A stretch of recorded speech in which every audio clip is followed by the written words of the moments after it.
Sorry, the lighting in here sucks. And the angle. Is it recording? Yep. Oh! You might be able to turn on that light. There's a little click on the black part, the cord. Oh, I still have to do that reflection effect.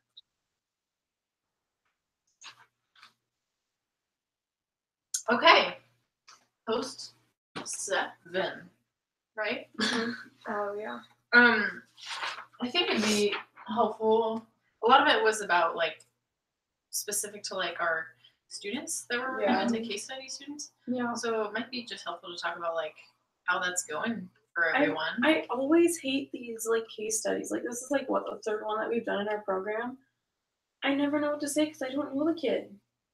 Yeah. Like I see one, like if he freaks out once, it's like maybe he was having an off day. Like that's not who he is. It's just, I hate these things.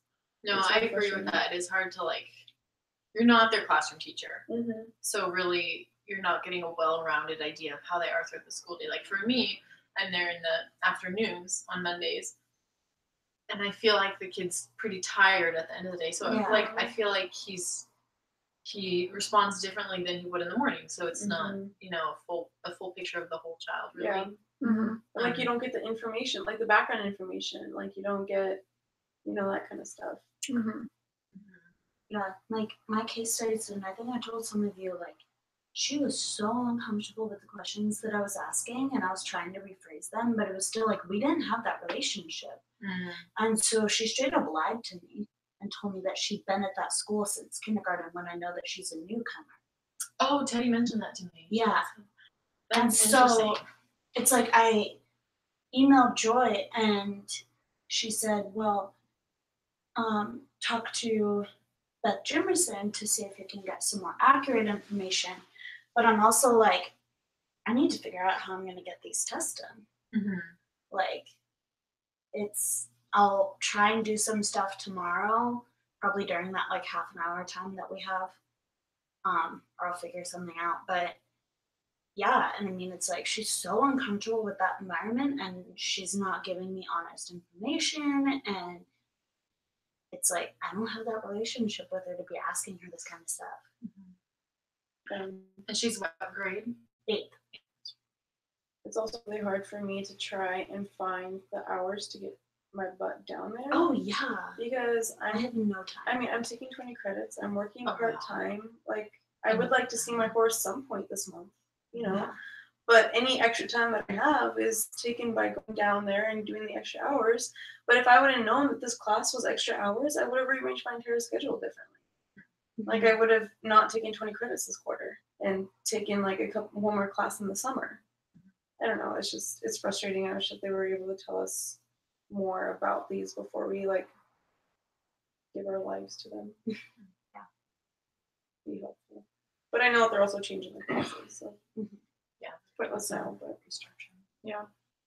It just sucks. I know. I feel like even just like looking at my posts now, like there's so much on here that I was like, I was like, well, I think I can infer this and this and this. But like now that I'm reading it, I'm like realizing even just from the new observations I have from this week that they're not even right anymore. Mm-hmm. So I feel like I don't know her well enough to be doing this. Because like even from the last time I was there, like half of the stuff is like, I can see now that is wrong. Mm-hmm. Well, because it flip-flops every day. And not only do you get to see like different days, but you literally only see like what, an hour, 2 hours a day. Well, like, I was only seeing one my day a student week in a situation where she was speaking Spanish with her friends, Mm-hmm. and I had never seen her in a group of English-speaking kids until Friday, and so I assumed. When you went bowling? Yeah. Because I assumed that she like couldn't really speak English that well, or just like chose not to, or like wasn't comfortable doing it in groups of people because she never did with us. Mm-hmm. And then I saw her with a group of friends who only spoke English on Friday, and she spoke English all morning. And it was the first time I'd ever heard her fairly fluently. Like, it seemed like she was sticking with things that, like sentences that maybe she was comfortable with. She like wasn't simple sentences. Yeah, but like she still was able to communicate with her friends and kind of joke around with them all morning long. Yeah. And I had no idea that she could do that or felt comfortable doing that. So it's just like, again, like the situations I'm seeing her in are not very conducive for me getting to this information, Yeah. I found that I met with the ELL specialist because I'm not at Allen since I'm not Right. before. I'm at Alderwood, and so there's only Yeah, two of Beth us that thought are she there. emailed me. She's like, I know you're at Alderwood, but it's just because Alexandra. Oh yeah, that's confusing. Yeah, so I met with the ELL specialist there, which I talked with her for like an hour, which is really helpful. But you guys, there's so many of you that are there. I don't know if you have the opportunity to do that with her. Mm-hmm. But that for me pieced together a lot. I didn't have that information before I wrote this post, but that pieced together a lot of information that for me, my student, I don't think he was lying to me, but he just didn't know. Like I asked him, like, how long have you been at this school? Or what other schools have you been to? And he didn't know where else he lived before. Kids are just like, I don't know how I live. Just go to school. Yeah. They don't know like what part of Washington he was in first grade. He's in fifth. Okay. Yeah. So he knew that he had been at another school. And then when the ELL specialist and I looked at his academic history, in first grade he had been at 3 different schools. So I was like, oh, no wonder he's confused because that year must be kind of a blur.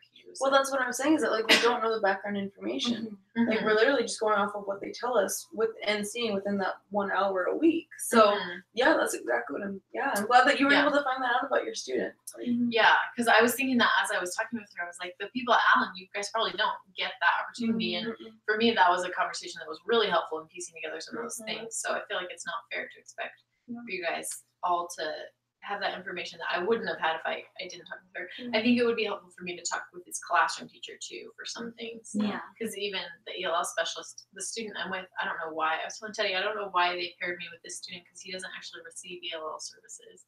Oh. He's like technically on their ELL watch, but he's like one of the higher levels. So he doesn't receive any direct ELL support. It's just that he has a teacher that's like GLAD certified and receives special training. Okay. So it's through teacher support. But so I was like talking with the ELL specialist, and even she was like, well, I don't know. I can give you like some of the test scores and that sort of thing. And so it's like, you have to like piece it together from all these different things. And frankly, in our position, we just don't exactly have the resources or the time to piece all those things together. And on top of that, they're doing testing right now. So the kids are just zonked for the rest of the day because they're testing. Yeah. And then when I went and did my observation, there was 16 substitute teachers in the building that day. And that was normal.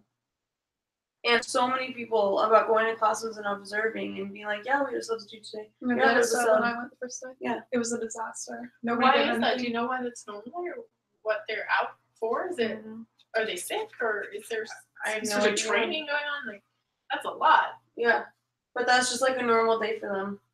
Like the teachers just always have substitutes, and it's like that doesn't help the kids either. No, they need that consistency. I guess that gives you some information about the student's learning environment, though. Yeah. Like that it's. Well, yeah, but my learning environment is going to be like 5 pages long, and everything else is going to be like 2 sentences. I know. I don't have we the get what we information. get. Yeah. I'm thinking about like all the stuff that she's wanting us to put in there, and I don't have the information for that. Yeah. Like I'm just going to have to email Beth Jimerson and be like, hey, here are my questions. Like, help me fill in the blanks. Also, like, if your kid like has lived in the U.S. for some time, then she'll have like more records. But my student is a newcomer and she doesn't have records from her schooling at all. She knows nothing.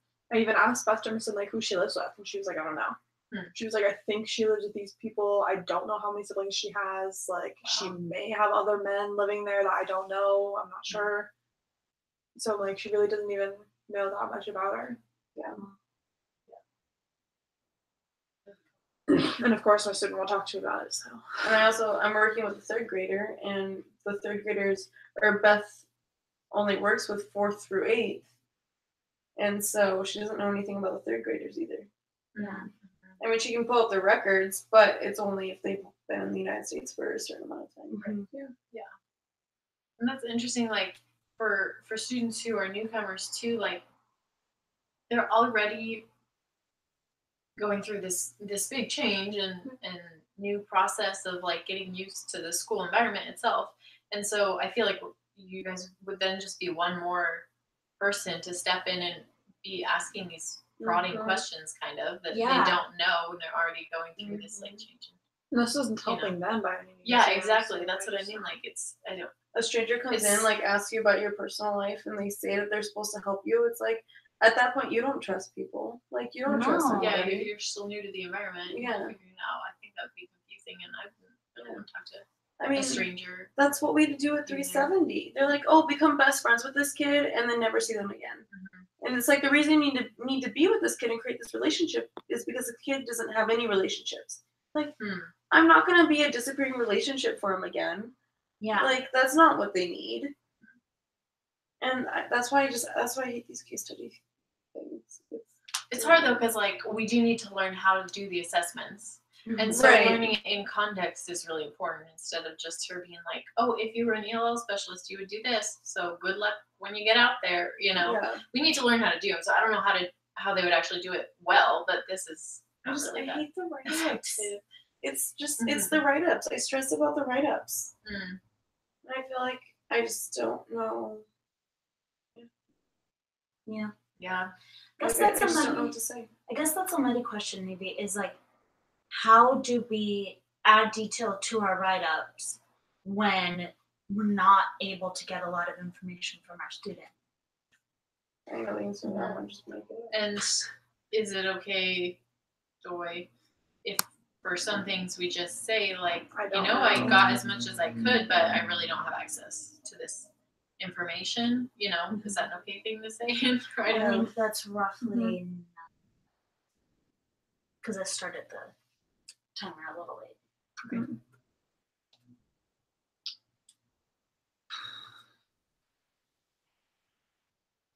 Yeah, I'm really stressed about it because I'm like, she's talking like 15 pages, and I know that she said that a lot of that's assessment that we scan in, but I don't know how I'm gonna write about this student that doesn't want to talk to me. And like, you have the same thing. Considering I can't even do the assessments. Yeah. At all. Like, at all. So so I printed out the stolen questions. And it's like, where were you born? Where are you living? Like that kind of stuff. What are the other assessments we're supposed to be doing? The quotation quick screen. They're all on the assignment. Are they the ones on the assignment? Okay. I wanted to make sure that those were the right ones. Yeah. It's the acculturation quick screen, which I did not personally like the questions in that. That was very prodding. She said that one was a little bit prodding, and that you may not need to ask, or you can't ask them. And then the like learner profile. All my assessments. The learner profile of like, are you more analytical or are you more like global thinking? That's the one that I'm having the hardest time with, because a lot of the language in that is pretty abstract, and my student doesn't know himself in that way yet, if that makes sense. And I just don't spend enough time with him to see patterns in his behavior of that sort, you know? Like I can, like you were saying, you see him one day and maybe that's an off day, and so you make a judgment about that, but you have to be able to observe them in their behavior and patterns. And also, what if they don't, like, you know, I think for both of us, our students don't even know what those words mean. Know themselves and like me trying to explain it to them, like she couldn't explain to me what watermelon was, because she was in Spanish. I was trying to understand it in English, and I just like happened to not know that word in Spanish, and we couldn't get it. And it was pulling teeth trying to form a definition with words that they would understand, that also like define this huge global idea. And those are words that they probably don't know in Spanish either. So like, how are we supposed to? I don't. Honestly, some of it I was like, I don't even know what that's. There were some where I'm like, for tempo as a category. Serial or simultaneous. I thought that was like in order, or I don't know. But it doesn't make sense. There's a lot of interpretations to it. That's the one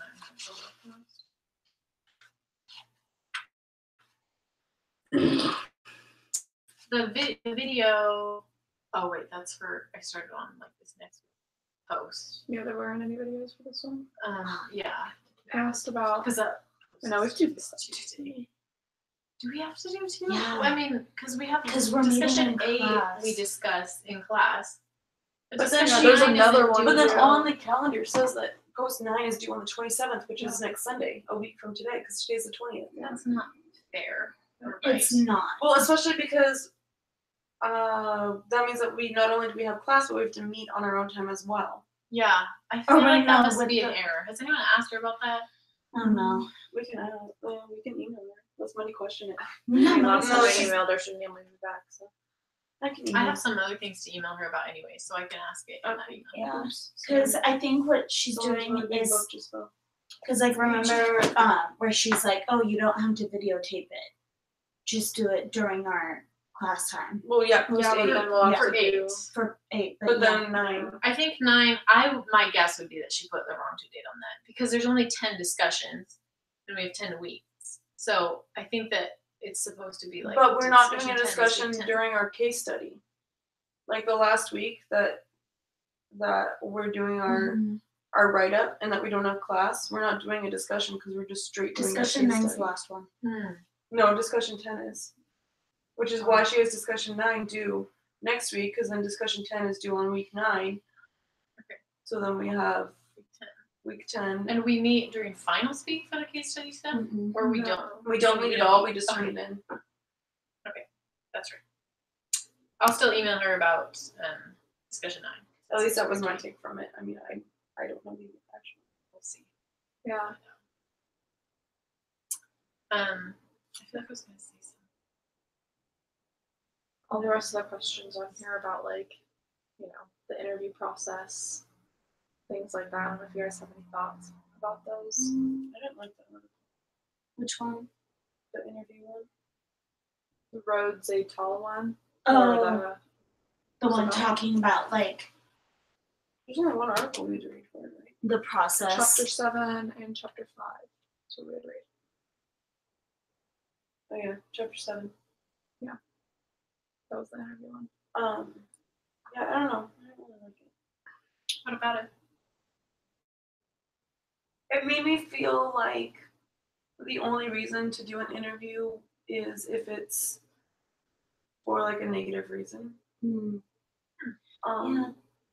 Just because of like what it said about what to think that the parents are thinking, like they have just as many concerns about you, like or about the child. issue.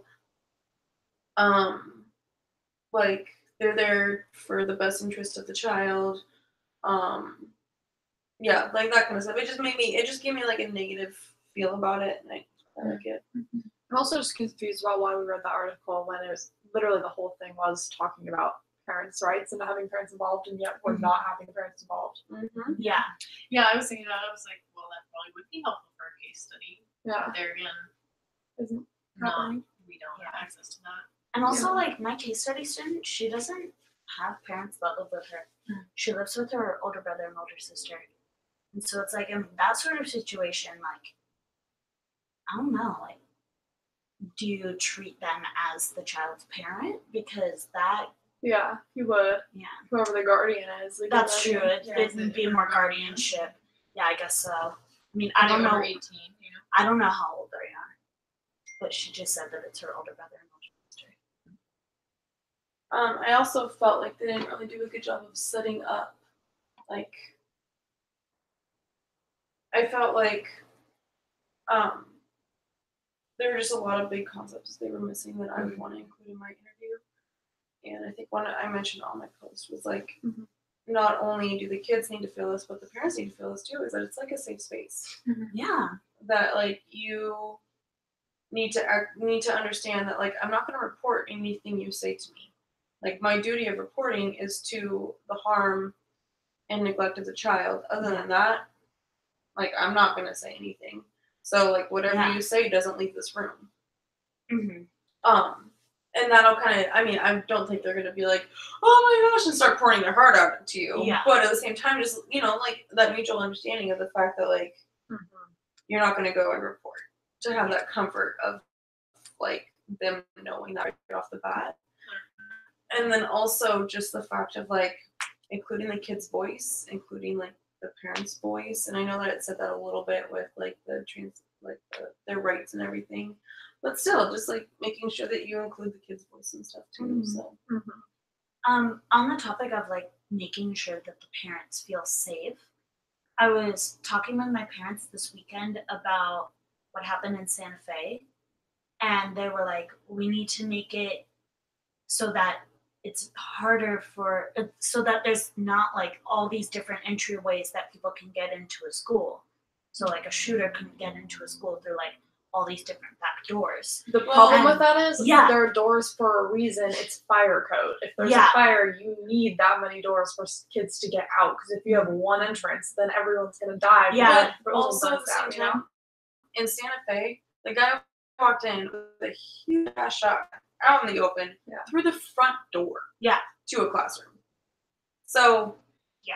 I mean, I brought up Carl Kosher because they have the buzzer of their like buzz you in to the building. A lot of schools If you have walk that in the now. front door. Yeah. Yeah, and I was thinking about it because I think one of my professors brought up like it's good, but it's So you like can't- they lock the doors kind during of school hours problematic. since they have to buzz you in because the building. like, They do that at if Happy you Hour. were if you were a I like tend to do that.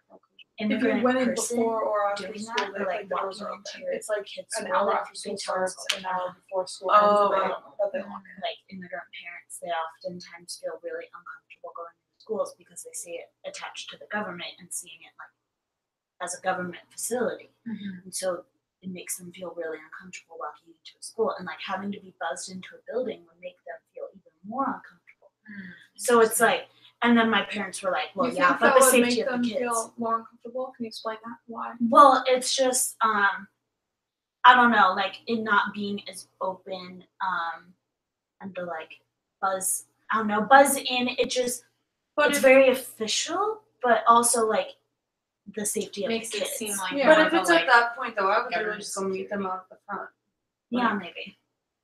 That's a good idea. I mean, either that or go meet at the coffee shop next door. That's a good way to circumvent it. Well, I think when you're in elementary school though, too, like parents have to come in regularly all the time. Yeah. You know, for dropping their kids off, even especially if your kid's young. So Mm-hmm. But there's also sometimes where you never see the parents either. yeah, it's true. And granted, it's only one or two families, but those are the two families that you actually want to talk to the most Yeah. because you don't see them. But yeah, like, I mean, but the funny thing is, like, this isn't common sense for most people. Most people wouldn't think to go meet them at the front door. Most people wouldn't think to make sure that, like, if they are not comfortable with being at school, like, walking across the street or something. What do you mean? Who? Like having the kid meet them at the front door, or the teacher? The teacher, I think. Either one. I mean, even the kid. That would be a good idea. But I think it's so funny that, like, the reason that we are talking about this and the reason that we have these issues is because something like as simple as that isn't being done. Mm-hmm. It blows me mind. It's like it's really not that difficult. I'm sure that there's some schools that do it. Sorry, I don't know why that isn't making sense to me. Do you mean like when parents come for a teacher conference, or when parents come to pick them up, meet them at the front door, or what are they meet When they're at the coming front door for like a conference or like a meeting. Oh, gotcha. Okay, that makes sense. Yeah. I thought you meant like every time. No, we a were parent enters adding the on building. to the chapter. Oh, I see. For interviews and things. I don't know Yeah. why. I'm sorry. No, My it's brain okay. just the Sunday after me. I was gonna say I was it's like, Sunday. every time a parent comes, the teacher's No. at the front door. Like, but that makes way more sense. It's okay, we left one of the kids in the room in charge. Oh, Jimmy's in charge today. I gotta walk to the front door. No, yeah, that makes way more sense. Yeah, like why not? Or if they have to get buzzed in, like just go open the door for them. Yeah.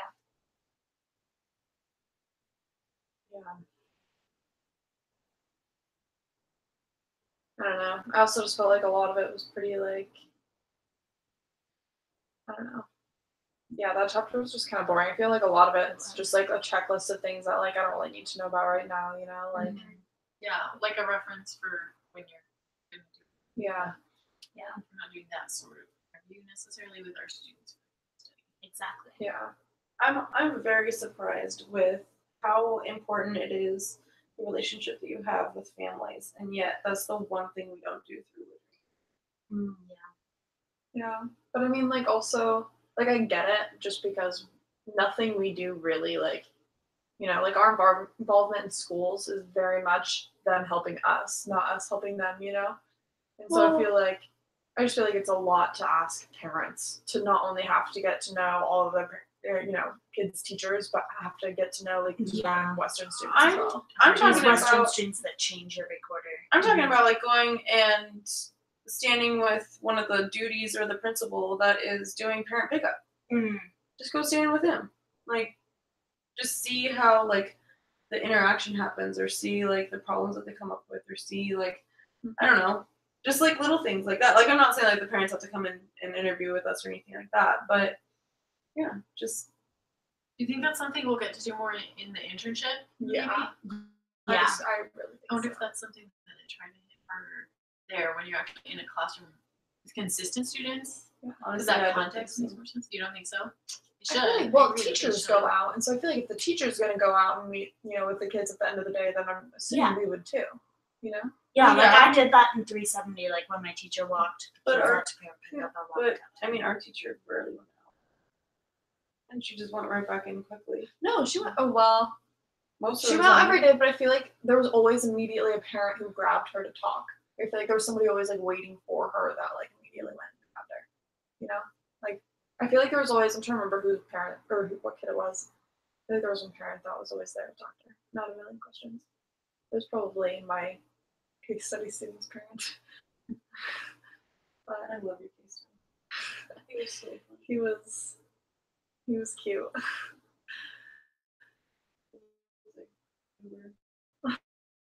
He didn't remember me when I went the next quarter. Oh, he did. He like clearly looked at me and was like, but he like clearly couldn't place me. Didn't know who I was. I was like, it's only been like 6 weeks, dude. So you should definitely not have forgotten me by now. The girl I observed last year recognizes me this quarter. Really? It's been, like a year and a few months. Wow. And she was like, I know you.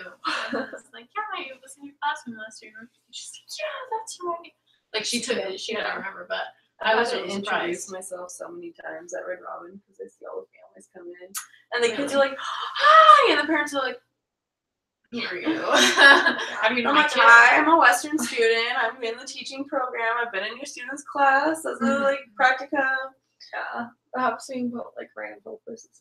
I had a kid that from practicum see me at that like commercial street night market once, but like I didn't even see her. She just like ran up and wrapped herself around me, and I just like looked down. There's a child. I was like, "Hi," and I like was talking to her for a moment, and I like kind of just like knelt down. We were chatting, and I look up and I see her parents all like staring at me like, "What's happening?" I feel like I just need to wear my name tag just like at all times. Right. Yeah. So Are we done with this video? How long has it been? I don't feel like it's been like 25 minutes. We should finish up for a few more minutes. 25 isn't that long. 5 more minutes. But I just feel like I don't have much to say about those chapters. They're like kind of. Well, the funny thing is, like, I still haven't taken speds, so it was like Bix and Calps. It's like I still don't know what the F that is. Oh, basic really? Basic They had a little bit of an introduction to it, like, communication right before the table. skills, basic Cognitive interpersonal academic communication language skills, proficiency. and then something academic language proficiency. Cognitive academic language that's the proficiency. word. It essentially, like, one of them is like their ability to use social language, and the other is their ability to use academic language, which develop at different rates. Like playground talk versus textbook We talk. did okay. Yeah. Oh, so on basic. They used No. the terms. It was the same thing. It's just they didn't use the terms Bix and Cup because acquisition. but it was like academic language developing something, I don't know. But they said in the text that we read and did a presentation on that they don't use Bix and Cup because it has like negative stereotypes that like cognitive condensation. Connotation. Thank you. Condensation is what he said. I was like, it came out, but that's not what I was thinking. That cognitive academic language proficiency makes it sound like if you have a low, like CALPS, then you like have low cognitive abilities or something like I can that see was that. what it like kind of sounds like, and so they don't like using those terms. Is what Oh, that's the text weird we were because I reading didn't was saying. think of it that way. I just thought of it as like sort of stages of development. Yeah, like, yeah, not just with time. Yeah. You know? Yeah. That's But I think someone who it's- doesn't know the like Yeah, I was gonna development say, I behind feel it. like it's like lack of knowledge. That's Yeah. why it got that. But I feel like that's like if you're a parent, and you're using that language, and your student has low cognitive, academic proficiency. Well, it's you're because gonna the think first that, word but is I feel like cognitive. that's but I feel like that's not language that's meant to be used.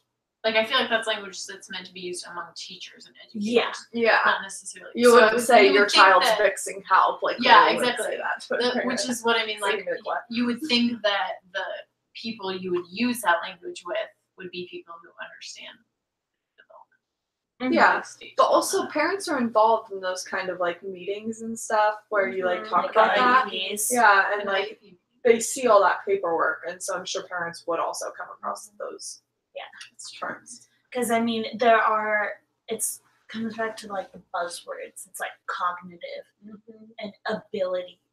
They're both buzzwords, and when you put them together, and it's like CALPS, and it's like, oh, what does CALPS stand for? Cognitive Academic Language Proficiency, and it's like, to someone who doesn't know more in depth like what that means, that sounds like you're calling their kid stupid. Like a very exaggerated form of it, but yeah. So I can see. I just where think that a comes from. skilled teacher Mhm. wouldn't just say that; they would be able to explain Exactly. what it means. But I guess we just have a lot of teachers who are not who don't explain that well, Yeah. and that's where the issue comes in. That's what I Yeah. have to keep remembering. Like, all the stuff is just like, I feel it's like busy work. And then it's like, wait a minute, there's a reason to do this. Some people don't. Yeah. Some people don't realize these things. Yeah. Intuitively. Yeah. Yeah. That kind of sucks. But at the same time, it's like, yikes. Nicole, I was just like looking at your post and like even your first sentence. I'm just like, so you said, after analyzing my students' breaks and CALPS, I can decide whether or not I should administer Salome in English or Spanish. And I'm just like, I remember reading that part, and I was just like, well, I feel like my student needs to have this administered in Spanish, and I can't do that. It's just like Mhm. the whole thing's just frustrating. I know, it was so frustrating. And Yeah. honestly, that was just a bunch of bullshit because I was trying to get words. No, I'm just I'm saying Yeah. what you said is like it's like true. I mean, I wish I Yeah. could. And that's going to be Choose 90% of my case study. Yeah. That's one thing that I thought was interesting. And earlier when I said, "Oh, there was a video," it's for next week, but it'll come up. It's a video about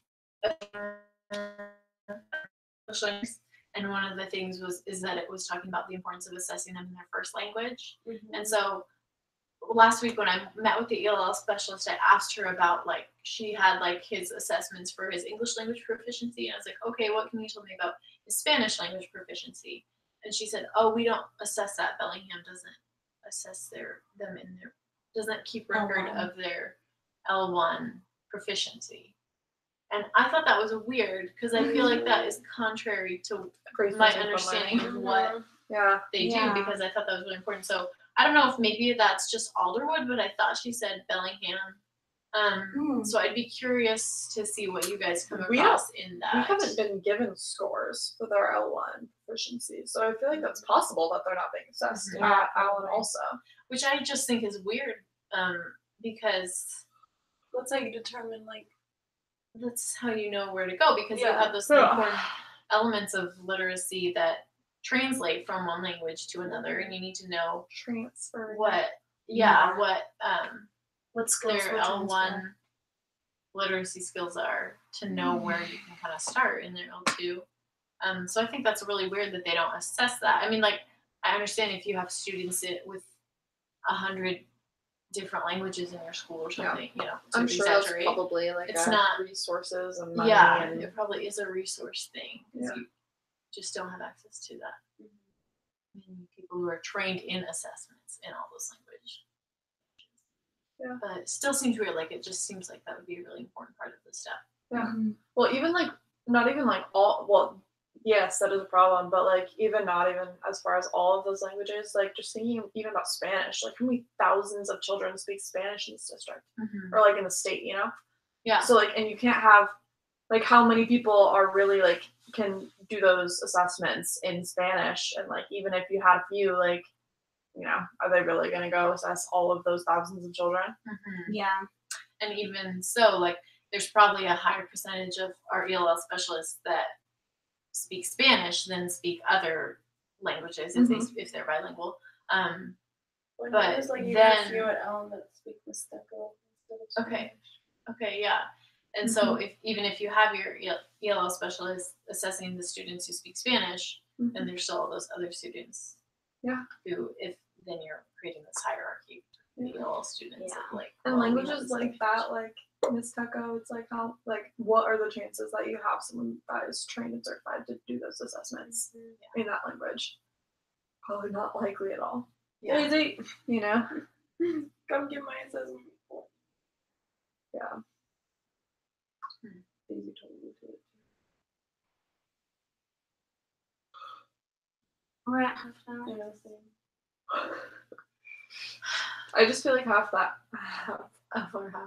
was spent just not even on topic. Well, even if it's complaining about class, it's about the class. It's about the class. That's a good point. Yeah. Any final thoughts? I have See you next week, 100,000 questions for Joy. Look at my toe.